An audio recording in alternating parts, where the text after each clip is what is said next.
Welcome to Home Education Matters, the weekly podcast supporting you on your home education journey.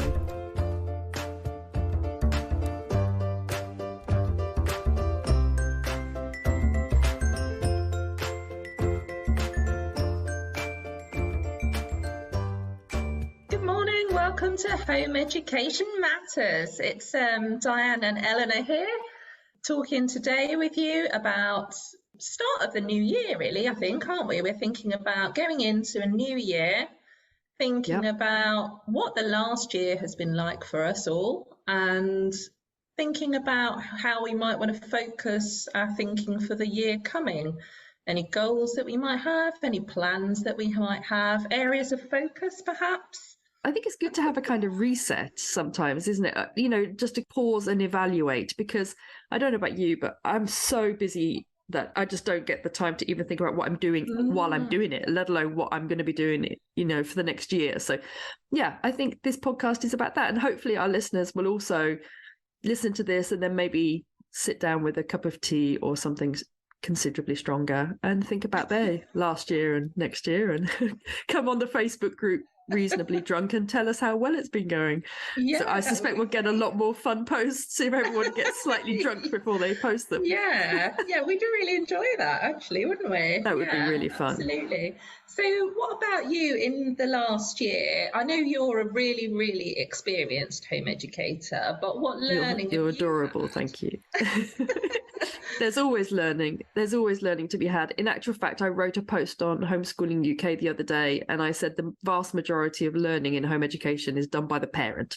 The child just learns little bits, but it's all about, So I think what I've learned in the last year is that it's okay to try things that you never thought you would try, which sounds mysterious, but I've been trying unschooling this last year for parts of the year, for like about 5-6 months, which is something that I know a lot about, and a lot of my friends do, but it never really felt like a good choice for us. But this last year, it has. My daughter's teenage, and she's just kind of lost her academic mojo a little bit, and I really didn't want to force her to carry on doing lessons when it just wasn't something she wasn't happy generally, but she wasn't happy about doing lessons, and I wanted to focus on that, and I wanted to focus on that kind of teen slump that she was going through and just give her time and space and not expect her to do maths and not expect her to do English or anything. So I actually took a very unschooling approach with her for a few months, which I found really weird, because ever since she was born, we've always been doing something, like, because I was either doing it with my son, who's a bit older than her, and then she joined in it as soon as she could. So we've always done not exactly lessons, but learning, like quite structured learning most days, no matter where we've lived around the world. And so to step away from that for 5-6 months with exams coming up was a quite challenging for me. I'm quite academic myself, and I like structure and I like planning. And we've had this routine for like 13-14 years of doing the same kind of things every day, and to just ditch that and go very, very free form, I found really challenging. But also ultimately, to give people a sense of the bonus of it and the benefit of it, it actually has been really helpful. And now we're just the last few weeks, we've gone back into learning in a more structured way, and she is so much brighter in herself. I don't mean academically brighter, I just mean like lit up more, you know. And so it actually, although it was challenging and scary for me mainly, because I'm quite controlling and I found it difficult not to be controlling of these things, it's been a really interesting journey for me to go on, a difficult one but rewarding. I'm aware that home education, as much as any other kind of area of life, has its own jargon. So in this context, unschooling means not doing school work or work that would be traditionally kind of applied to education, I suppose. Well, every time I try to define unschooling, an unschooler tells me I've got it wrong. But I have got a podcast on unschooling coming out, but I'll tentatively give it a go. It's what it means to you, isn't it? Okay, well, what it means to me, yes, that's much nicer, thank you. And then I can get away with that then. What it means to me is that you respond solely to what the child wants to do when it comes to schooling, or education. So if the child is not interested in doing anything, you don't do anything. If the child shows an interest in something, you facilitate that as much as possible. But there's no coercion, pressure, or any kind of expectations that you put on them. And so I did find that difficult, because part of me just thought, we've got exams, what are we going to do? And she was just lolling around in her teenage way, and it was challenging, and I found it quite difficult, but ultimately it was definitely the right thing to do. And so I'm proud of myself for doing that, I think, in the last year. What about you? What has been your last, because you started in this last year, so that must be a big thing in itself. Yeah, absolutely. So we're just coming, we're at the end of our first term, really, for, our home education journey. So, yeah, it's been a funny year. Just the process of going from being in a school to being not at school has been quite the journey in itself. I think at the beginning of last year, we were hopeful that things would get better at school, and we had a period of time where things had got better at school. So at this point in time, we were still quite anxious, but hopeful, really. So we only really made the final decision in the summer. So I think for us, it's been fine, actually. It's been absolutely fine. We took the decision. We were both quite worried about the decision, but actually what we've noticed is that our daughter has, a bit like you were saying about your daughter, she's just more herself now. She's just so much more herself than she was in that first year of secondary school. And I think we're learning that the freedom of home education, I think we're still very in the process of learning about that, because I think, similar to you, both Andy and I are quite academic, I would say, quite structured, like to do things in a sort of fairly structured, focused way. And the freedom of home education can actually feel quite overwhelming, I think. Yeah, it can, because you've got so many options and so many choices that you can end up being a bit like a rabbit in the headlights, can't you? Yeah, absolutely. So I think for us, it's just about finding our feet. And we have found our feet a little bit in terms of doing some work and doing some structured work, having some structured tutor time, for instance, but also that process of just actually, if she's really, not in the mood, just allowing that to be for a day or half day or, whatever that might be. And so, yeah, it's been a process of finding our feet, I think, this last 3 months or so. And this last year must have been a journey that most of our listeners have been on. This idea that, hope in the school system, maybe it'll be okay. Then a kind of dawning realization that, okay, this isn't going to work. What do we do now? Certain amount of panic, I would guess, and worry and anxiety. And then the big step of taking your child out and then just sort of like consolidating everything. I suspect it's a journey that most of our listeners have been on as well.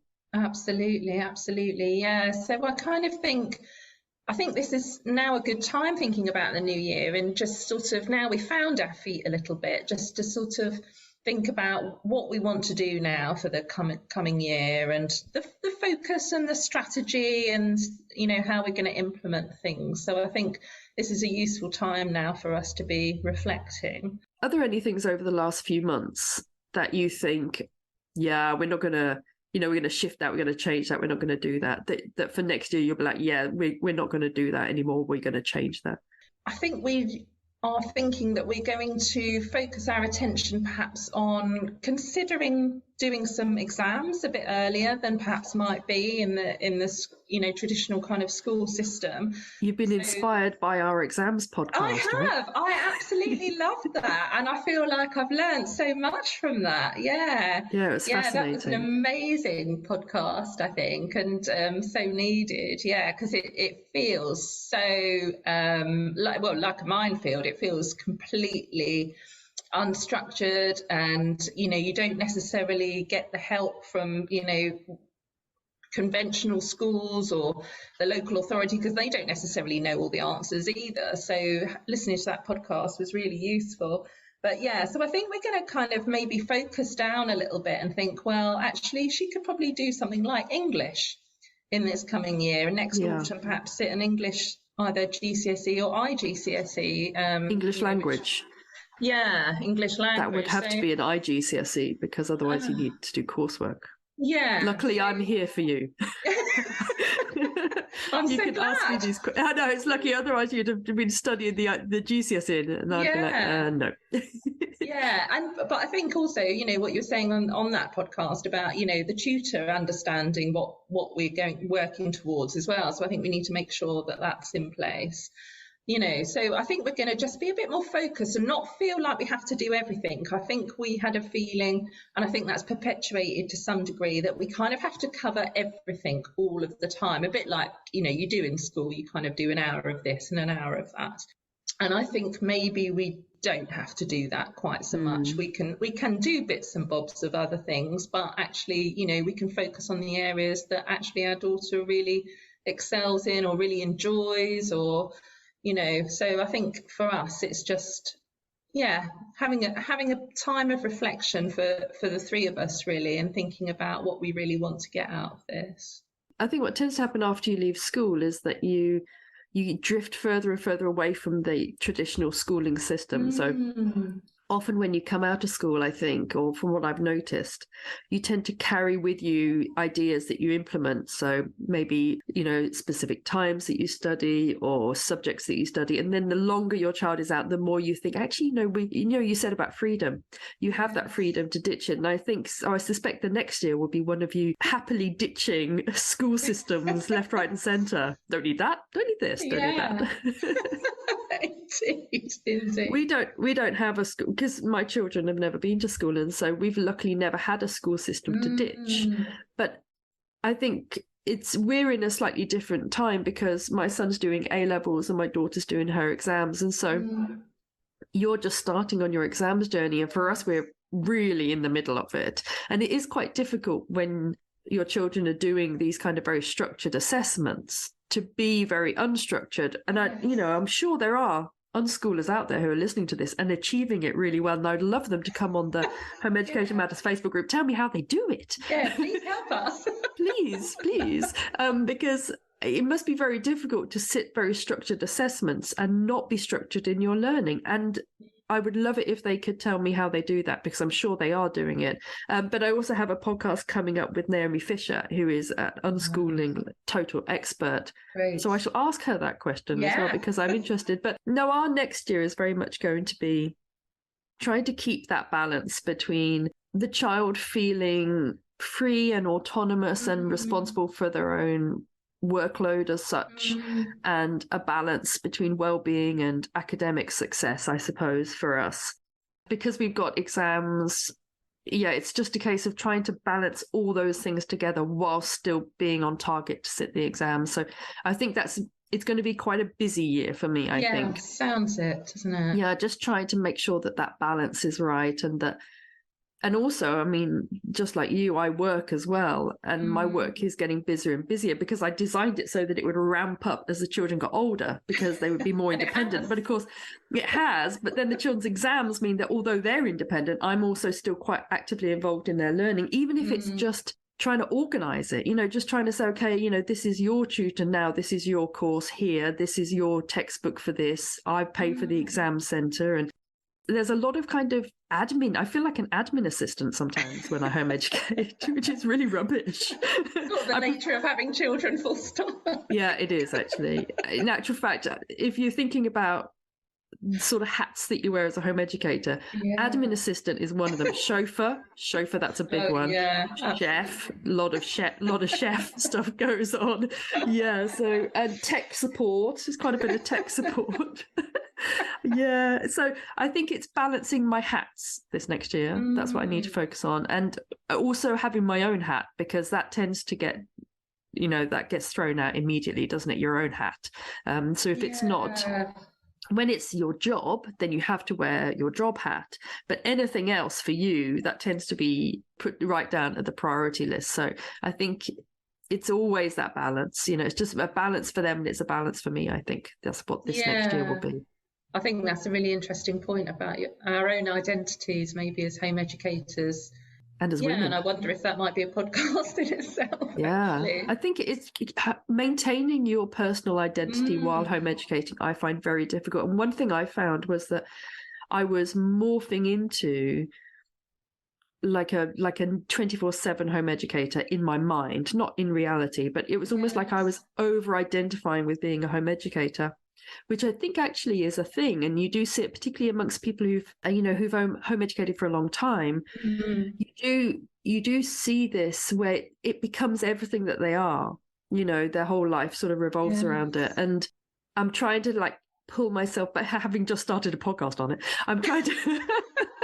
I'm trying to extricate my identity from my home education life a little bit more, because I think as a mother, it's difficult enough to have a separate identity. And then as a home educating mother, which takes up pretty much all your time, it's even harder, I think, to have a separate identity. So I think that's what I'm working on. Does your husband find that? Because he does most of the home educating, doesn't he? Does he? Yeah. And I think he struggles with that balance quite a lot, actually. I think he manages it really well, but I think there is some anxiety about the work, because he still does bits and bobs of work. He's not working at all.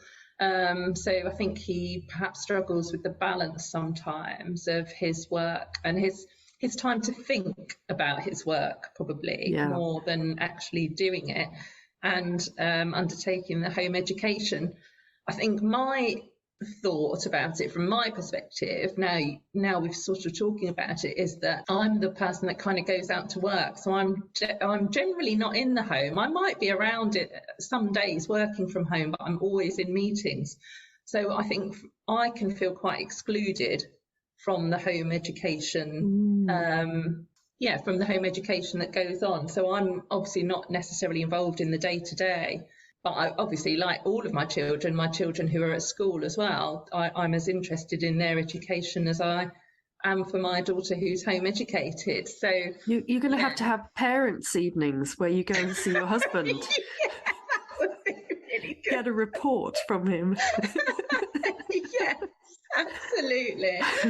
I could see that being a thing, actually. How do you keep yourself in the loop then? Because I would be really wanting to know what was going on. Like every night I would be quizzing him, but I'm guessing you're more restrained than me. Well, there is a particular dynamic between us that he would potentially accuse me of being quite controlling.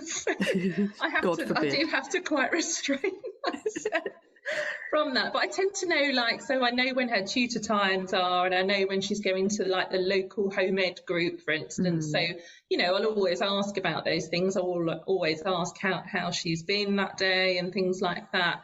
But I can feel quite left out of the sort of planning, some of the planning that happens on a more kind of informal basis. So I think I think that can be quite challenging at times, and I know that my husband sees the home education very much as his responsibility and his thing. So, just having that mindset of continuing to work as a team, even though one of us is doing the day-to-day, is a constant renegotiation, probably, is the politest way to put it. That's a lovely way of putting it. I do couples therapy, and I'm going to nick that and use it.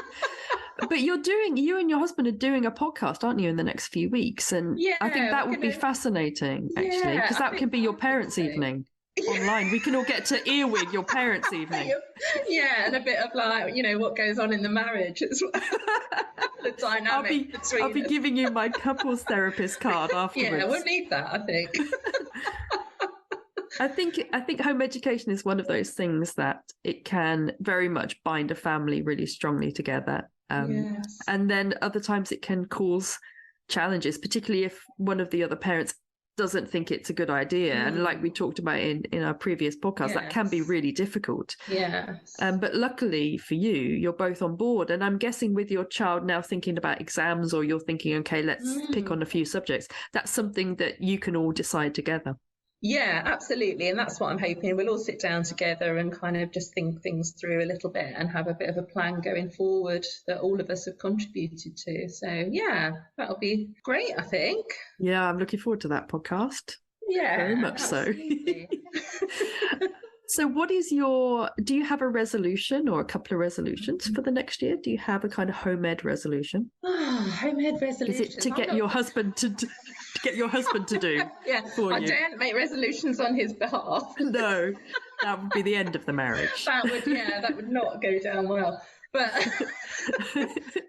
I think for me, it's about probably just having a bit more of a strategy. I think, like with anything, I run my own business, and a lot of that is about strategic planning and things like that. So, just running a house actually is quite a lot about strategy, isn't it? So I think just having some strategy to be working towards will be probably my main resolution, and just maybe chilling out a bit about it as well.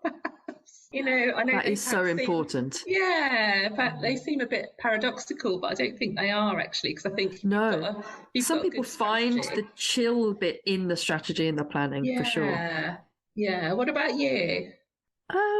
I think as my two are older, I would like, my resolution for the next year is to maintain that kind of connection that sometimes feels like it's being stretched, like a piece of elastic. It feels like it's being stretched when they hit the teenagers, because obviously they need and want to be more independent and more autonomous. And they also, teenagers, I hadn't realized how much teenagers enjoy their own company. And I remember now when I was a teenager, I used to love being on my own.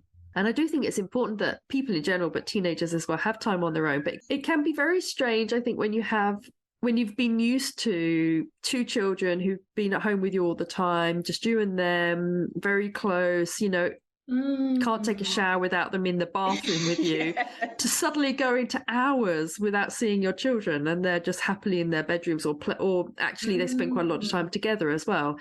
And so I think that's been quite difficult for me. And so the next year, I want to try to create in the house a sense of connection that is a new sense of connection. So not the connection that we had, because that's obviously different now.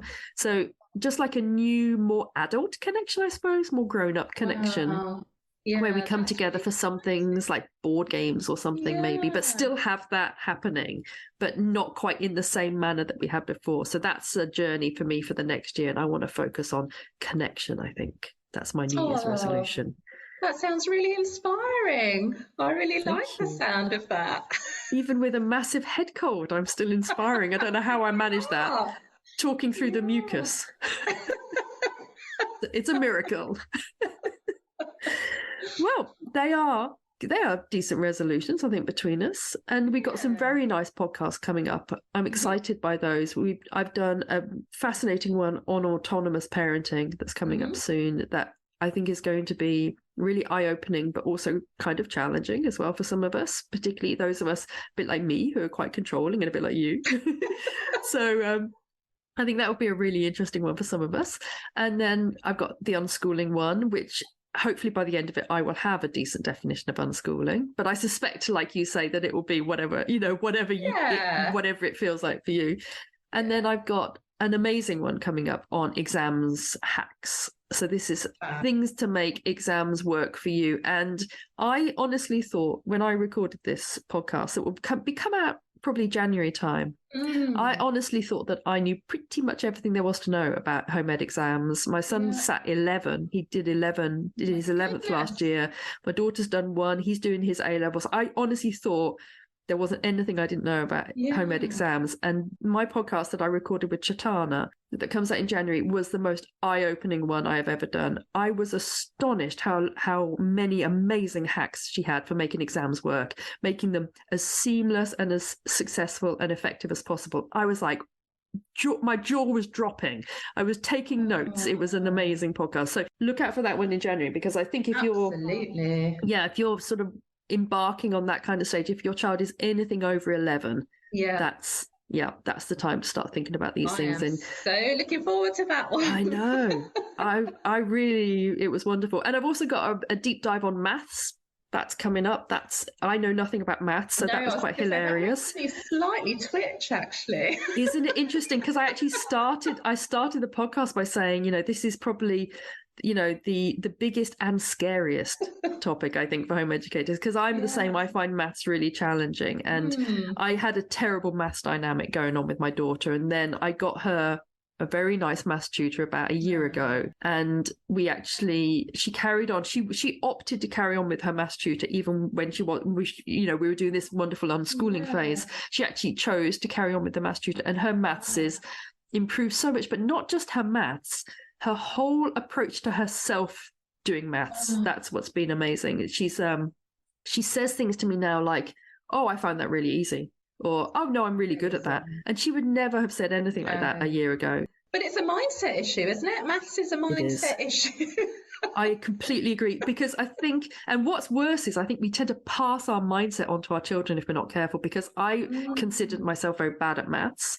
And so I think very early on, I would say things like, oh, maths is really hard. I really hate maths. And I think she just picked up on that. Yeah. And so now she's got somebody who loves maths and says to her, you're really good at maths. Yeah, she's flourishing. So that's something to learn as a home educator, that I was a massive fail for me as a home educator. Maths was a big fail. I got an F. Oh, not literally. That would be really bad. I got a D, which is still quite bad. Something really nice has come out of it. It has, yeah, and it's good. And also, sometimes I think you have to put your relationship with your child before the subject, and it was harming our relationship doing maths together. So I thought I am sort of like, what's it called? Offshoring it. I'm offshoring maths to someone else. So, and it was the best decision I ever made, was getting a maths tutor for my daughter, so I don't have to do it myself. It was wonderful. So yeah, Great. we've got a maths podcast coming up, and we've got all sorts of fun podcasts, and you and I will be continuing our chats in the new year. Absolutely. And we've got your podcast with your husband, your parents' evening to look forward to. I just wonder what score I might get. Is he going to score you? Let's not go there, Diane. That's a whole different podcast. That's a whole different podcast series. Because I'm pretty sure our listeners are now thinking, what is he going to score her on? Okay, let's not go there. Yeah. Control and effort. Yes, controlling you would get an A. That's good, though. It's good to be in charge. Yeah, absolutely. Organised. That's how I reframe it. Yeah, reframe it to a more positive narrative. That's the way to do it. Well, thank you, Diane. That was lovely. Yeah, it's been really nice chatting with you today, Eleanor. And anyone who's listening to this, please pop on the Facebook group. Tell us what you think about the podcast. And we'd love to hear your ideas about anything that you'd like us to be talking about. Yeah, and we'd love to hear your experiences of the past year, any resolutions or plans you have for next year. So yeah, or if you'd like to come on the podcast, give us a shout. Yeah, we'd always love to have you on the podcast. So do let us know. Hope you enjoyed listening, and see you next time. Bye. Thank you so much for joining us for today's Home Education Matters podcast. See you at the next one. Have a lovely day.